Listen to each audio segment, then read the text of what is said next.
Maka Imam Ghazali menjelaskan, kalau ingin kita bertaubat ada cara. Satu, mandi taubat.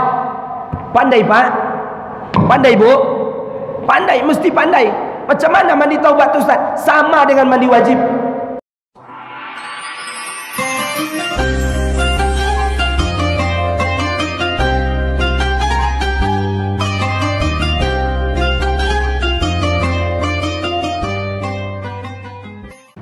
Kita mulai Bu ya. Kita mulai Pak. Anak raja berpakaian katun. Tibo ambo ada cakap-cakapnya. Tibo Pak Yayan tadi nak ada nak cakap. Anak raja berpakaian katun. Katun dipakai di hari Selasa. Saya segan nak berpantun-pantun. Sudah dihabiskan pembawa acara. Saya mikir apalah pantun membalas pantun yang tadi. Nah, Assalamualaikum warahmatullahi wabarakatuh. Nah, berapa orang yang hadir tadi? 1000 kan kata Bapak. Masya Allah. Anak raja pergi menyelam menangkap ikan. Dari jawaban bunyi salam, nampaknya memang belum banyak yang belum makan nampaknya. Tadi sudah disebutkan gulai patin ada, gulai kambing sampai jam 1 malam dimasak oleh Bapak Dodi. Jam 1 malam memasak gulai kambing. Laikan fokus mengacaunya lagi tu. Ya, pokok nanti kita nikmati. Lomak ndak lomak, yang joleh 2 kepala kambingnya. Ambodonga kan 2 tu. Karena mengundang bikir subuh dari luar, maka kepala kambing 2. Jadi nanti untuk bikir subuh kepala nomor 1, untuk Ustaz Dendi kepala nomor 2. Bagi 2 kita, karena kita berdua tamu undangannya. Baik, kita mulai. Alhamdulillahirabbil alamin. Asyhadu an la ilaha illallah wa asyhadu anna Muhammadan abduhu wa rasuluh la nabiyya ba'dah. Allahumma shalli wa sallim wa barik ala sayyidina Muhammad wa ala alihi wa sahbihi rasulillahi ajma'in. Faqala Allah ta'ala fi kitabil karim, a'udzu billahi minasy syaithanir rajim. Bismillahirrahmanirrahim. Ya ayyuhalladzina amanu taqullaha wal tanzur nafsum ma qaddamat lighad wattaqullaha innallaha khabirum bima ta'malun. Wa qala an-nabiy sallallahu alaihi wasallam, innamal a'malu binniyat wa innama likulli imri'in ma nawa. Fa in kana hijratuhu ila Allah wa rasulih fa hijratuhu ila Allah wa rasulih, wa in kana hijratuhu lidunya yusibuha aw imra'atun yankihuha fa hijratuhu ilaih. Shadaqallahul azim. Ayah, bunda, ibu, bapak, apa kabar, sehat? Alhamdulillah. Bak pun takkan sehat. Kambing makanan ya Pak, pasti sehat kita insyaAllah. Jadi orang mengatakan kambing makanan itu datang darah tensi, itu tidak benar. Saya sudah datang ke Saudi, hampir seluruh orang Mekah memakan kambing Pak. Alhamdulillah, umur datuk tu 65 memakan gulai kambing di depan saya. Lo mak lo cokak suahnya daripada awal Pak. Umurnya 65. Mana yang umur 65 semua? Yang jale yang duduk-duduk atas sandau kan 65 lah. Nah, maka dia lebih cepat memakannya Pak. Jadi kambing tidak bisa mendatangkan itu mudarat. Yang mendatangkan mudarat hanya Allah Subhanahu wa ta'ala. Sebab kambing bisa datang manfaat, dari kambing bisa mendatangkan mudarat. Yang mendatangkan mudarat adalah Allah Subhanahu wa taala. Jadi jangan risau, nanti kambing yang akan kita makan itu kita tak banyak kaji ini. Kajinya sebentar saja. Kata Pak Ketua, Pak Mawardi. Ini Mawardi calon gubernur nih. Masalah kan masa jabatan tanggal 20 ini habis. Jadi mau maju untuk pilkada di Gubernur Riau nanti. Nah, kita dukung Bapak Ibu hal-hal yang baik ya, insyaallah. Baik. Bapak Ibu yang dimuliakan Allah Subhanahu wa taala, kemudian dalam hal ini kita berselawat kepada Rasulullah. Allahumma salli ala sayyidina Muhammad wa ala ali sayyidina Muhammad. Rasulullah telah tunjukkan, Rasulullah telah ajarkan, Rasulullah telah bimbing kita untuk bersama-sama menyongsong tahun baru. Alhamdulillah tahun baru sudah datang. Nah, dalam kesempatan ini saya hanya pengganti. Sebenarnya yang ceramah di depan ayah bunda sehingga ramai orang hadir adalah Dr. Safrinaldi, SHMH. Tapi yang datang Ustadz Dendi. Banyak jemaah tadi masuk terkejut. Apa kata dia? Indah Ustaz Safrinaldi rupanya tu. Kata ibu tu, nampak dia kekecewaan dari wajah-wajah jemaah. Tapi insya-Allah saya akan belajar untuk menyempurnakan, karena beliau ada kesibukan saya dengar dari Tanjung Pinang, lepas tu berangkat ke Batam, dari Batam pula berangkat ke Tanjung Balai sampai Pekanbaru, dan tadi malam saya dengar sudah menuju Rahil dan Rohul. Masya Allah, hebat. Jadi karena Ustaz Dendi Muhammad tidak ada agenda, akhirnya Ustaz Dendi Muhammad lah yang disuruh jamaah datang. Itu pun ditelepon oleh Bapak Dodi. Dari pagi dia menelpon saya sampai tengah malam. Apa kata dia? Ustaz tak lupa dah kan? Iyo kata mbak. Tentu dia Ustaz jalannya Pak Ustaz. Lai kata mbak. Habis tu di-share-nya pula WhatsApp. Di mana lokasi masjid. Asal ada bekok jalan tu Hotel Bono, di situlah masjidnya Ustaz. Awak nak menanya Hotel Bono, ini jelaskan Hotel Bono juga. Begitulah semangat beliau. Bahkan jam berapa tadi malam? Jam 1 atau jam 12 masih beliau foto lalu mengirimkan tema dengan saya. Dalam hati ambo, bilo lolo beliau. Habis makan kambing ndak lolo dah. La ilaha illallah. Begitu semangat beliau. Ya Pak ya. Jadi jangan sampai kita subuh ini tidak semangat.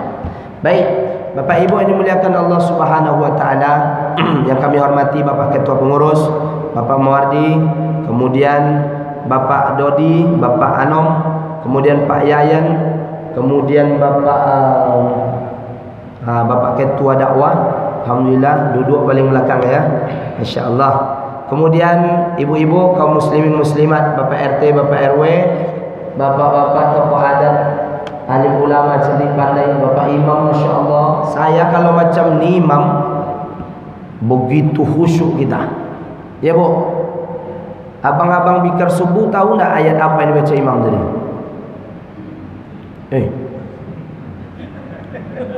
Jadi semua yang lolok tadi itu cuma ada. Begitu indah dia baca. Suratnya hebat betul. Bismillahirrahmanirrahim. Wal fajr walayalin asr. Ini yang akan kita bahas nanti. Disambut pula ayat. Ya ayyatuhan nafsul mutmainnah. Ya Allah. Ya ayyatuhan nafsul. Dipanggil kita nafsu-nafsu yang suci, yang indah, yang datang ke masjid, yang solat tiap waktu, dipanggil oleh Allah. Irji'i ila rabbiki radiyatan mardiyah. Allahu Akbar. Baliklah, pulanglah, datanglah kata Allah. Fadkhuli fi ibadi wadkhuli jannati. Menangis saya mendengarkan ayat itu. Dibawakan pula Pak Imam. Ya, lepas tu disambung pula oleh beliau dengan ayat yang berikutnya. Apa kata beliau? Faman ya'mal misqala dzarratin khairan yarah wa man ya'mal misqala dzarratin syarran yarah. Beginilah kalau imam kita orang-orang hafiz Quran, dia paham momennya ini adalah momen Muharram. Dia paham kita akan balik ke kampung halaman. Dia paham sebentar lagi kita akan ditengokkan rapor. Udah nih 5 rapor anak-anak. Anak abang udah menerima rapor? Abang Nabi ini tu belum? Udah lah. Maka akan tengok nanti rapor, ada yang datang dari kanan, ada datang yang dari kiri, ada mata yang tertunduk paku, ada wajah yang tersenyum-senyum. Salamun alaikum tibatum fadkhuluha khalidin. Senyum mereka berjumpa Allah Subhanahu wa taala karena rapornya rapor baik.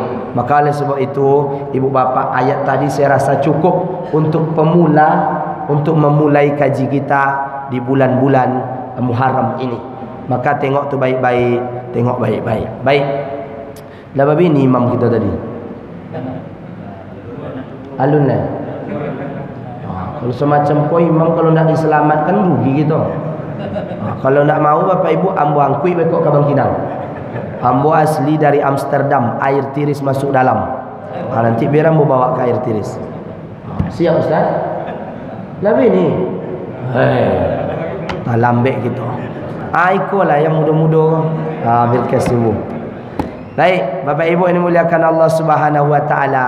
Kita buka dulu dalam kitab, bahkan seorang ulama kita Abdul Faqih menjelaskan bahwasanya bulan Muharram ini Allah sampaikan langsung di dalam ayat Al-Quran surah At-Taubah.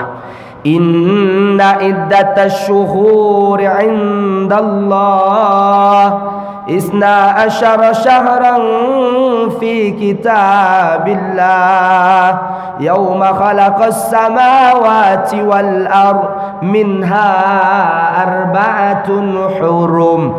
Jadi bulan dalam Islam ni isna asyara syahra, 12 bulan. Dari 12 bulan dalam penciptaan langit dan bumi, minha arba'atun hurum, ada 4 bulan istimewa. Bahkan salah seorang ulama Muhammad Husain mengatakan bahwasanya bulan ini disebut Syahrullah Al-Hisham. Apa itu Pak Ustaz? Bulan sunyi, bulan sepi, bulan jauh dari permasalahan, bulan jauh dari perkelahian, bulan jauh caci memaki, bulan jauh daripada judi online. Ada judi online kan? Heboh mau dengar tu. Heboh. Kau aktif kau? Aktif. Kan tak bahaya kita membahas judi online tu. Aman ya Pak? Bulan yang banyak judi online, na'udzubillah, jangan sampai terjadi di bulan Muharram. Karena dosanya akan Allah lipat gandakan. Hadis Nabi mengatakan, bulan ini kalau beramal berlipat gandanya. Kambing itu 1 diniat kemarin, 2 jadinya, betul tak? Hebat. Ya. Yang hadir kemarin 1 kamera masjid, ada 2 kamera tibo, tak ada imanu-manu. Berlipat-lipat. Maka oleh sebab itu Bapak Ibu jamaah yang dimuliakan Allah, kalau bulan ini kita hargai dengan bulan yang sangat bagus, insya-Allah Bapak Ibu akan berkah di dalam bulan Muharram. Amin ya rabbal alamin. Maka bulan Muharram ini Bapak Ibu banyak kisah-kisah yang terjadi. Kalau kita tengok sebuah kisah yang sangat sedih sekali, kisah Umar bin Khattab radhiyallahu anhu. Ketika Umar bin Khattab didatangkan bulan Muharram, di saat sore hari kemarin menjelang waktu maghrib, Umar bin Khattab duduk di dalam masjid, lalu kemudian dia duduk di pinggir sebelah kanan. Ketika dia asyik duduk di sebelah kanan, menetes air mata Umar bin Khattab. Sayyidina Umar didatangi oleh sahabat yang lain, lalu mereka menanyakan kepada Sayyidina Umar, "Wahai Sayyidina Umar, engkau kenapa menangis? Kami menyaksikan engkau duduk di tepi pinggir masjid sebelah kanan, lalu kemudian engkau meneteskan air mata." Sayyidina Umar radhiyallahu an berkata, "Wahai sahabatku, engkau mau tahu kenapa aku menangis? Engkau mau tahu kenapa air mataku menetes sampai hari ini? Hari ini adalah tanggal 1 Muharram. Hari ini akan berubah tahun lagi untuk tahun berikutnya. Maka aku mengingat-ingat dosa yang aku punya. Aku banyak dosa dan aku banyak salah kepada Allah Subhanahu wa taala. Karena insan itu khata, manusia itu dalam keadaan berdosa setiap waktu. Maka aku duduk terpenung sebentar, terbesar. Kenapa wahai Umar bin Khattab? Ceritakan kepada kami, apa dosa terbesar engkau wahai Umar bin Khattab? Umar bin Khattab menangis di ujung masjid sebelah kanan. Lalu dia sampaikan kepada sahabat itu, wahai sahabatku, aku teringat satu dosaku. Aku teringat, aku ulang, satu dosaku wahai sahabatku. Apa dosamu wahai sahabat kami? Lalu kemudian Umar bercerita, dulu sebelum saya memeluk agama Islam, dikala itu Allah Subhanahu wa taala karuniakan saya seorang anak. Di zaman jahiliyah itu kami punya aturan, setiap anak perempuan lahir maka kami mesti bunuh, karena anak perempuan akan mendatangkan fitnah, perempuan akan membuat masalah saja. Maka dikala itulah aku sampaikan kepada seluruh penduduk kota Mekah, aku sebagai tuan, aku sebagai raja dikala itu, dikala Yahudi, maka aku sampaikan semua yang lahir perempuan mesti dibunuh, karena mereka tidak memberikan manfaat kepada kita hidup di dunia ini. Lalu ketika itu aku dikaruniai Allah Ta'ala seorang anak bernama perempuan. Dikala itulah anakku dibesarkan oleh istriku dalam keadaan dipakaikan pakaian orang laki-laki, dihiaskan dengan hiasan laki-laki, dibentuk dengan bentuk laki-laki, tiap hari diolahragakan dengan olahraga laki-laki. Lalu kemudian sore-sore kami berjalan di belakang rumah kami. Di saat kami berjalan sudah jauh dari rumah, anak saya ingin membuang air sedikit, air kecil sedikit.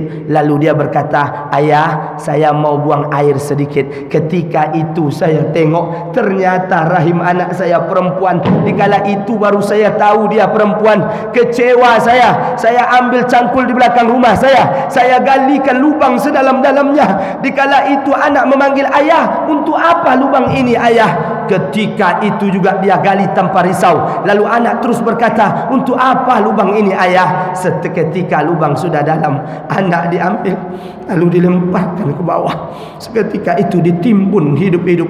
Anak pun berkata, ayah, jangan engkau timbun aku ayah, tapi aku tak ada perasaan sedikit pun. Sehingga anak pun meninggal dunia.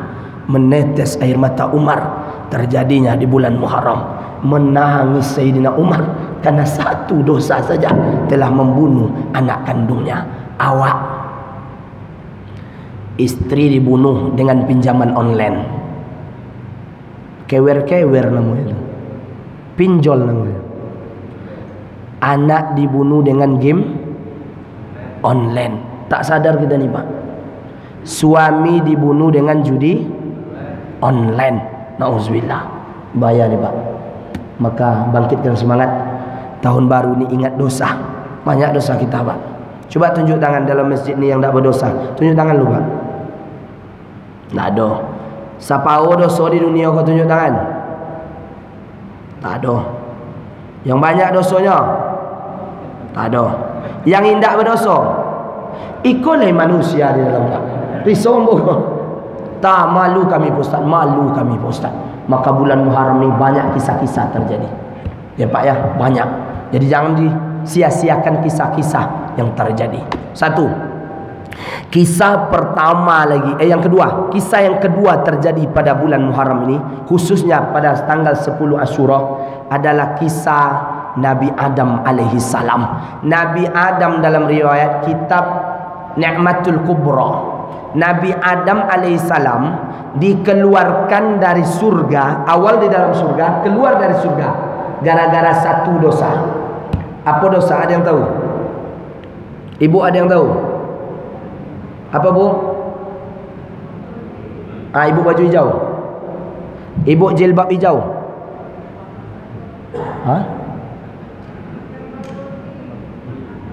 Makan buah huldi. Kok tahu ibu-ibu? Nampak ibu-ibunya makan buah huldi. Dah, kasih hadiah, kasih hadiah. Kasih bang. Antau situ. Kita bawa hadiah. Karena hari ini kambing mah, masa nak bawa hadiah? Itu pensterilkan kambing dimakan nanti. Itu madu sialang. Kasih. Tapi tidak banyak. Ibu yang hijau tu jangan ibu lain dikasih. Dah. Jadi Nabi Adam alaihissalam cie dosanya bang, gara-gara mendekati buah huldi. Atau Allah Ta'ala melarang jangan dekati pohon. Rupa kawan kau, rupa Nabi awak kau, rupa datuk awak kau, tidak hanya mendekati tapi makan.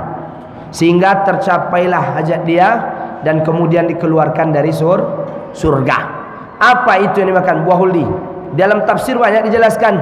Maka yang paling benar adalah melanggar aturan Allah. Akhirnya mudaratnya besar.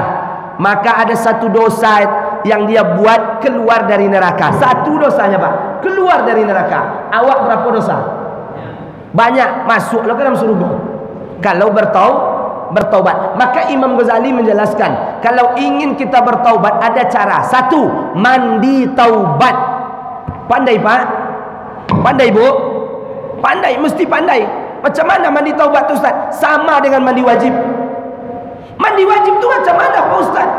La ilaha illallah. Kalau dua boleh cucu mandi wajib nak yang pandai?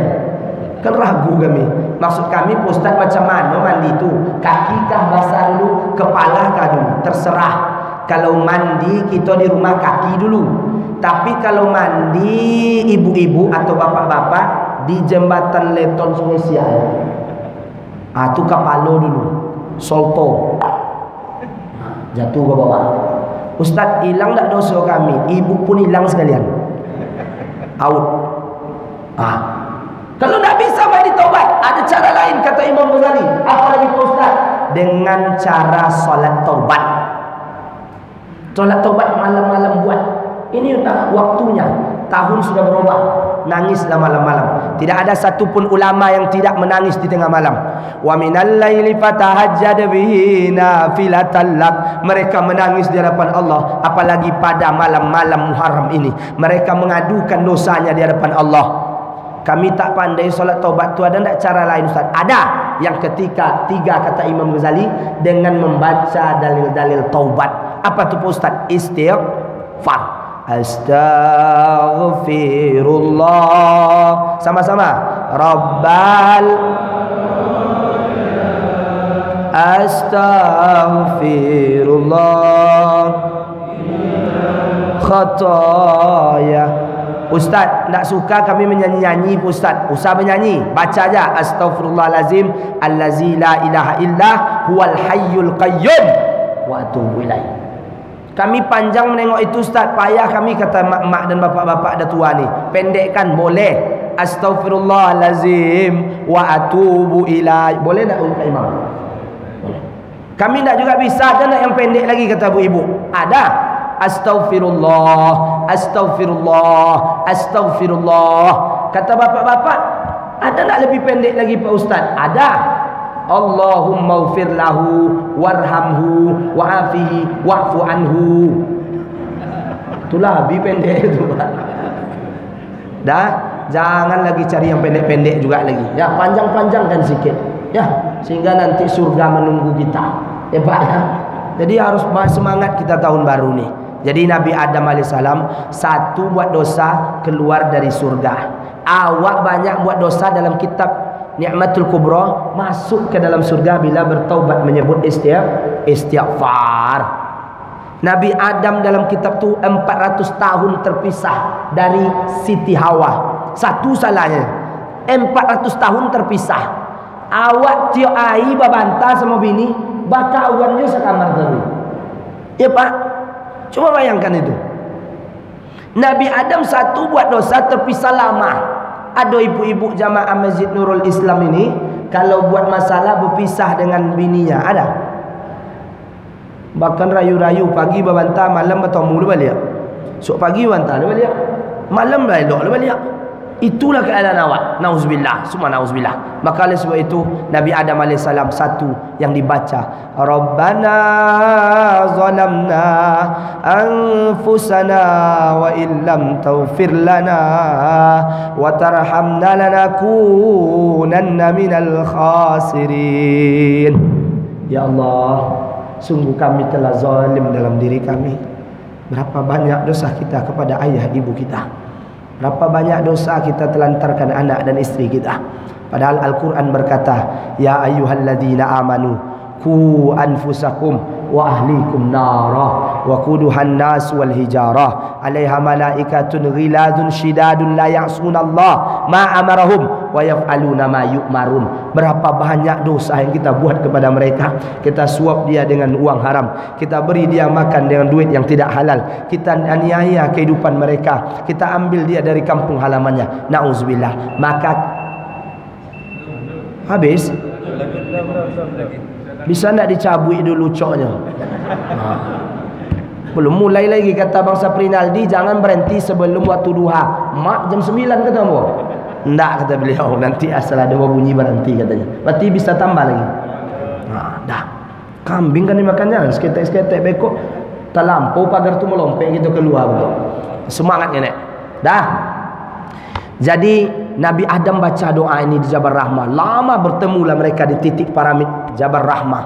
Kemarin titik kumpul Al-Hajju Wukuf fi Arafah. Seluruh masyarakat haji berkumpul di kota Mekah. Maka oleh sebab itu Bapak Ibu yang dimuliakan Allah, baca doa ini terus.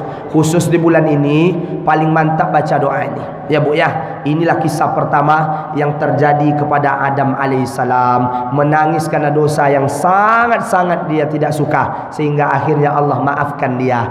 Maknanya kajian ini, sebanyak apapun dosa kita, walaupun sebanyak buih, sebanyak pasir di padang pasir, insya Allah kalau kita punya banyak salah, Allah akan maafkan kita. Wasari'u ila maghfiratin min rabbikum wa jannatin arduha as-samawati wal ard uiddat lil muttaqin. Baliklah, segeralah cari ampunan Allah. Nak kalamo kata Imam Ghazali kepada muridnya, wahai muridku, apakah sesuatu yang paling jauh dari kalian? Apa Pak? Bapak-bapak lagi? Masa lalu. Agio Pak. Kecil lah. Agio. Oh, tak ada peserta. Okey, agio tu. Yang mana tadi menyebut masa lalu? Ustaz Lubis. Mantap Ustaz Lubis. Lubis tu orang bermarga biasanya kan? Oh, ija ada bagas bang? On. Oh.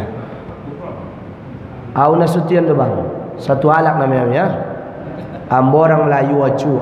Iyo lo nyinya tu. Hebat. Dah. Baik, bagus. Itu air Zam-Zam bang, saya bawa dari Saudi. Abang minum saja, baca doa Allahumma inni as'aluka ilman nafi'an wa rizqan wasi'an wa amalan mutaqabbala wa shifaan min kulli da'. Nak dapat kami Ustaz, wasaqahum rabbuhum syaraban tahura. Nak juga dapat bismillah walhamdulillah. Nak juga dapat matilah. Payahnya buatnya tu lain. Dah. Saya bagi-bagi hadiah. Saya tugas di Saudi, bolak-balik tiap bulan. Bapak Ibu ya. Baik, kadang dapat kajian bersama Ustaz Somad Rabu. Inilah pendekar-pendekar ini. Maka senang saya menengoknya. Orang-orang pikir mana Bang Zibabur Rahman tak datang? Balik kampung. Oh, hebat ketua balik, murid disuruh maju semua. Dia mungkin acara juga di sana, hebat ya. Baik, kita semangatkan lagi. Maka dosa kita sangat banyak di bulan ini. Apa kata dia? Apa sesuatu yang paling jauh dari kalian? Dijawab muridnya, adalah kampung halaman. Lalu Imam Ghazali menjelaskan, tidak itu yang kumaksud. Kalian benar, tapi bukan itu yang kumaksud. Yang kumaksud masa lalu. Bisa tak kita balik ke masa lalu lagi Pak? Tak bisa. Makanya ayat tadi mengatakan, ya ayyuhallazina amanu taqullaha wal tanzur nafsum ma qaddamat lighad. Lighad tafsir Tabari, lihat tafsir Ibnu Katsir, lihat tafsir Jalalain, dan tafsir-tafsir lain katakan ada kampung setelah kampung ini, namanya kampung akhirat. Azabnya sangat pedih. Maka oleh sebab itu siapkan perbekalan kita. Di dunia butuh kendaraan, betul tak Pak? Butuh Honda tak? Ini Bikr Subuh. Hondanya udah di merek Bikr Subuh juga. Udah kan? Butuh bekal kan? Supaya orang tahu, oh ini Honda geng-geng Bikr Subuh. Sedangkan di akhirat besok butuh Honda. Sekarang saya tanya kepada bapak-bapak, ibu-ibu yang hadir, olah ada Honda bapak yang di surga? Alun lah. Oh lah bilang. Inilah persiapannya nih. Hadir solat subuh ini kendaraan di akhirat. Maka orang rela datang. Dari mana nih? Ini dari Panam saya rasa nih. Kamu dari mana? Jalan apa? Anggrek. Karena warga saya ini sampai ke sini dia. Luar biasa Bapak Ibu, dia mencari kendaraan. Kita mesti mempersiapkan kendaraan-kendaraan untuk menuju surga. Ada yang hadir kajian malam, ada yang hadir kajian subuh, ada yang hadir kajian duha, ada yang hadir kajian siang dan sore. Maka hadir terus, kendaraan-kendaraan ini bisa membawa kita. Masa lalu tak akan pernah lagi datang, percayalah. Saya jumpa orang tua di Pekanbaru ini umurnya 71. Saya tanya dia, "Kek, berapa umur kakek?" "Umur saya 17. Terkejut kamu Pak. 71 menjadi 7 boleh kan, terkejut ya Pak. Tapi tetap dia lanjutkan. Saya tanya lagi, Bapak kata orang kaya dulu, bahkan perusahaan ada 3 di Pekanbaru. Kata dia, "Saya tidak punya apa-apa nak, kecuali hanya ada harta 100 juta. Lama saya terpenuh. Perusahaan 3 buah, tapi duit hanya 100 juta. Saya tanya lagi, Bapak ada berapa anak di rumah? Karena saya tengok fotonya ada 5 orang anak. Dia pun menjawab, "Saya hanya ada 1 anak saja." Terkejut saya. Itu polisi, yang sebelah sini tentara, sebelah sini kerja rumah sakit. Masa cuma 1 aja anak bapak? Anak saya cuma di ujung tuh. Untunglah anaknya ndak ada di situ. Kalau ada mati bapak tuh. Habis itu baru dia cerita dengan beruyai air mata. Apa kata beliau? "Sesungguhnya anak saya yang saya sebutkan 1 di antara 5, cuman 1 ini saja yang hafiz Al-Quran." Allahu Akbar. Lama saya terpenuh. Lalu kemudian dia katakan lagi, di antara perusahaan saya dan duit saya yang banyak, ada 3 perusahaan besar Pekanbaru ini, cuman 100 juta yang saya punya. Apa tuh Pak? 100 juta inilah yang saya impakkan baru di jalan Allah. Inilah semua duit yang saya punya, kata beliau. Lalu pas di umur menetes air mata kami, dan air mata beliau pun menangis. Apa sebab? Kami tanya berapa umur, dia jawab 17. Apa kata saya? Serius atau enggak ini, kata saya. Kata beliau, serius. Hanya 17 tahun inilah baru Ustaz saya bertaubat di jalan Allah Subhanahu wa taala. Bapak-bapak, tuan-tuan yang mulia, selama 17 tahun itulah bapak itu baru taat. Selama 17 tahun itulah bapak itu mengenal pekan Muharram. Selama 17 tahun itulah bapak itu mau menyumbangkan kambing. Selama 17 tahun itulah ibu itu baru datang ke masjid merangkak-rangkak. Allahu Akbar. Allah tunggu kita, Allah hadirkan kita, Allah suka dengan kita untuk menjemput keampunannya. Satu kisah. Kisah lain masih ada lagi Ustaz, masih banyak. Datang pula kisah Nabi Nuh alaihissalam. Ketika Nabi Nuh alaihissalam pada tanggal 10 Muharram itu, dikisahkan Nabi Nuh alaihissalam diperintahkan dan sudah muak dengan keadaan masyarakatnya. Dia meminta kepada Allah, "Ya Allah," berdoa Nabi Nuh, "Ya Allah, lulu lantakkanlah semua kafir-kafir ni ya Allah. Lulu lantakkanlah semua Yahudi Bani Israel ni ya Allah. Hampailah dia semua ya Allah." Apa kata Allah? "Jangan Nuh, jangan." Kenapa ya Allah? Tak cukup dengan itu, kita buat dulu program macam mana menghancurkan mereka. Bagaimana ya Allah? Engkau buat kapal Nuh. Masya Allah, kapal disuruh buat. Kata Nuh, "Ini padang pasir ya Allah, tak ada kayu, semua batu." Apa kata Allah? "Nuh, jadi Pak, disunahkan kita menanam Pak. Atu-atu dulu disunahkan kita menanam. Bahkan atu ambo itu menanam mangga, itu sengaja ditanam di pinggir perbatasan tanah. Itu Pak. Ya. Nah, ibu-ibu, kalau bapak-bapak, kalau dulu orang punya tanah ada surat Pak? Enggak ya Pak ya. Nah, tapi kalau lah dipatok itu tanah dia ya Pak. Sekarang orang mempromosikan dia punya tanah berkali-kali. Dibuatnya pamflet, "Ini tanah ambo." Kan ada situ Pak. Orang dah baca semua, memang itu tanah kau. Sampai kadang-kadang kita Bapak Ibu, kalau menengok surat tanah tu jelas oleh kita. Umur lah 81, surat tanah tu joleh. Cuba tiba Al-Quran, tak joleh le. Apa bacaan? Tapi kalau kurang surat tanah tu semeter, PRT, apa dia kurang semeter tu kata. Tahunya kurangnya Pak. Karena dunianya, hubud dunianya luar biasa. Nabi Nuh alaihissalam tanam itu pohon. Selepas tanam pohon, Nabi Nuh alaihissalam disuruh tebang. 1 malam jadi besar, besok pagi tebang, lepas tu bangun kapal. Ketika dibangun kapal, semua masyarakat mengatakan Nabi Nuh majnun, Nabi Nuh gila. Ini kapal di atas darat. Tapi kau buat, air tak ada.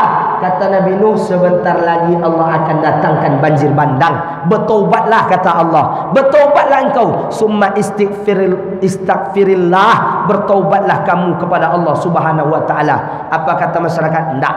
Kapal pun siap 40 hari 40 hari 40 malam. Kapal tu pun siap. Lalu datang masyarakat ke sana untuk membuangkan najis. Beol orang sudah Pak. Ciri orang kata kapal tu. Bayang Pak tu. Iko gilo katanya. Ancawa buat ciri lah katanya. Ketika yang nomor 40 datang, manusia Allah dalam keadaan stroke, goyang-goyang tangannya. Ketika itu memegang bahu kapal. Nyala tua Pak, terciri di situ lah. Akhirnya Bapak Ibu ini muliakan Allah Subhanahu wa taala, talope tangan tu, tangolom dah tua-tua tu di dalam beol tu. Macam mana lu kio-kio tu Pak? Ayang Pak. Masuk dah tu tangolomnya. Habis tu tagaknya. Tagaknya. Bisanya berjalan langsung sehat.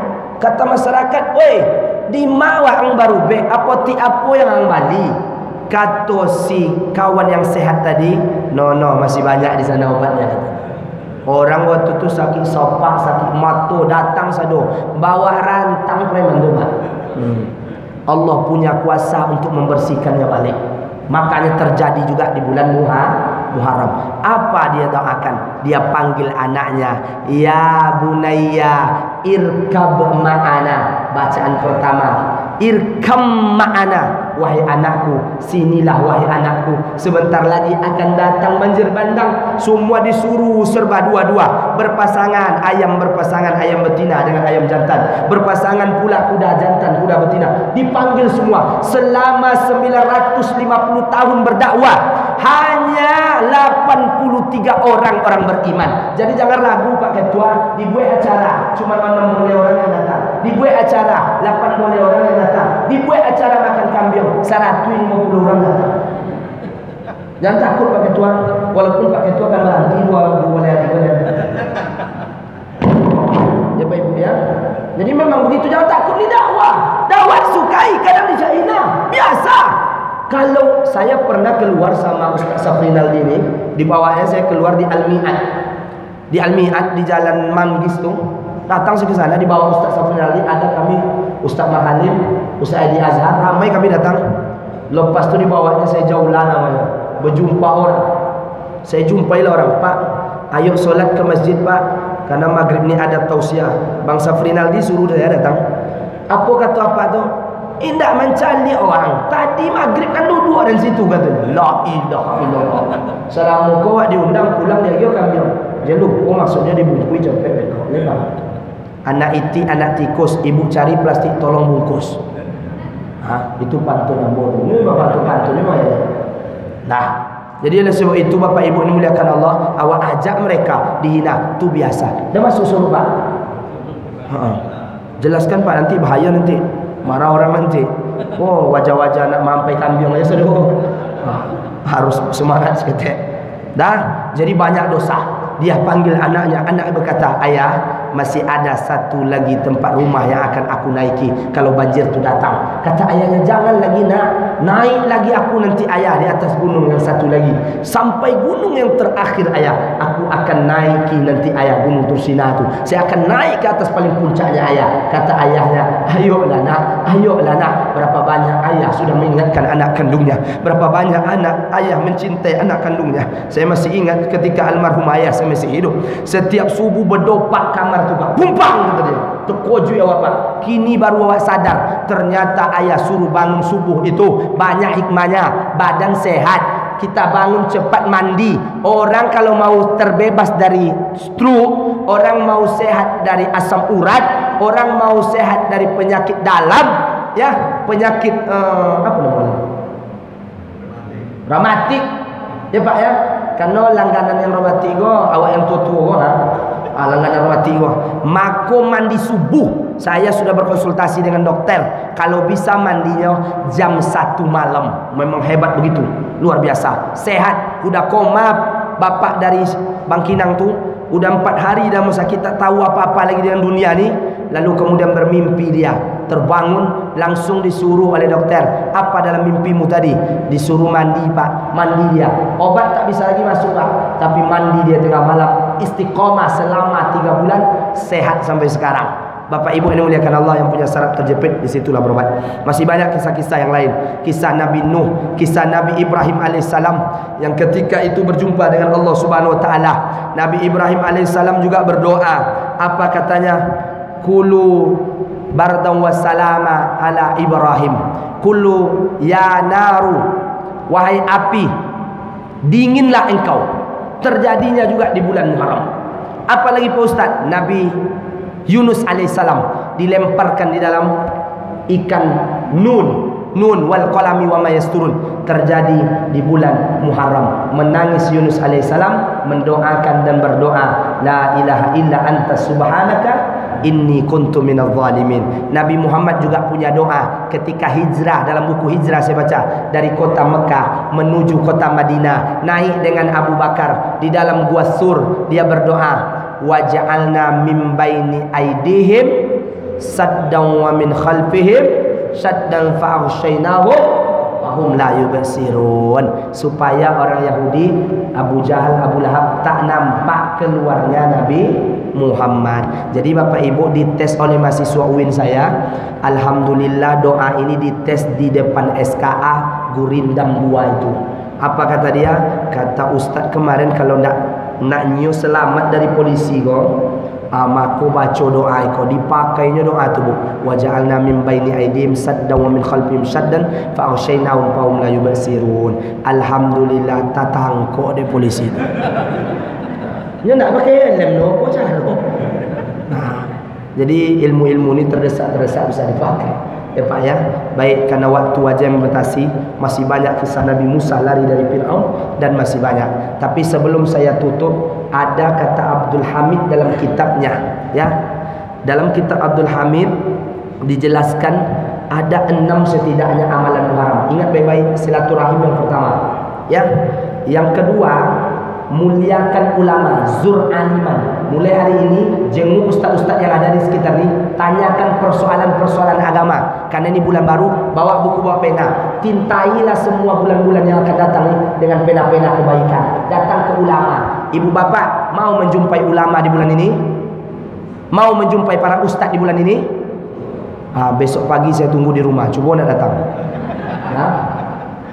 Kemudian yang ketiga, disunnahkan bagi saudara hari ini, ya, untuk memuliakan bahkan memberikan rezeki berlebih kepada istri, keluarga dan orang rumah. Apa punya piti dapat nafkah, dimuliakanlah ibu-ibu di bulan Iko. Ibu setuju? Mampuilah bapak. Itu belum selesai. Saya baca kitabnya terus. Apa kata Abdul Hamid? Itu baru 1-0. Begitu juga sebaliknya. Ibu mesti melayani bapak sesempurna mungkin di bulan ini. Ada perlu apa kau ibu servis? Jadi ibu lape jo, ini pulang dari tempat lain, tempat karajo. Apa kata ibu? Abang lah makan. Situ makan. Abang lah mandi, ambil anduk situ. Ibu yang siapkan. Ada perlu ibu bergaya di depannya. Umula 61. Ini mungkin macam tu. Istilah macam itulah disunahkan. Saya ditantang oleh istri saya. Abang berkata kemarin kalau bulan ini memuliakan istri. Iyo, ambo setiap Jumat tu mengasihi istri 200.000. Setiap ambo kasih. Kemudian kemarin dia berkata, bang, petang abang mengecek bahwasanya dimuliakan istri dibayar piti balabia 2.000 dimintanya lebihnya bang. Kata ambo karena ya dia kaji awak. Kami yang laki-laki, kau kalau di luar api ceramah, tiba di rumah istri yang menceramai kami, duduk aja kami. Apa kata awak? Iyalah, tutup mata. Ketika dia tutup mata hari Jumat, kita kasih 200.000. Lepas tu dia minta tambah, saya suruh tutup mata. Saya tambah lagi. Lama dipegang-pegangnya. Bang, kok agak pendek, tak seperti biasa panjangnya bang. Dibukanya mata, 2.000. Jadilah. Pokok bertambah bulan ke. Masih banyak lagi sedekah. Habis tu usap kepala anak yatim. Kalau ada anak yatim, ibu menerima gaji bapak, suruh antar bulan ni khususnya, antarkan ke sana. Nerima gaji apa? Boli bareh, antau pak. Ibu bolikan minyak goreng, antau pak. Ibu bolikan tas, antau pak. Ibu belikan dia baju, antar pak. Ibu belikan dia cincin, antar pak. Paham? Lah di situ tahu ya Pak tu kamu lama berundiang sama mak itu nih. Kawankan dia. Oke ya. Demikian yang dapat saya sampaikan. Saya minta maaf kepada pengurus, ini tidak sesempurna Buya Dr. Safrinaldi. Semoga beliau memang hebat. Banyak kisah-kisah yang bisa dia buka. Lalu kemudian dia juga hafal sanak-sanak sampai ke atas. Masya Allah. Dari ini, dari lukam, dari minat, dari dapat dia semua, Masya Allah. Jadi saya minta maaf, saya tidak bisa membawakan itu karena ilmu terbatas. Semoga apa yang disampaikan bisa ambil pelajaran. Bertaubatlah. Yang kedua, beramallah. Yang ketiga, matilah dengan husnul khatimah. Assalamualaikum warahmatullahi wabarakatuh.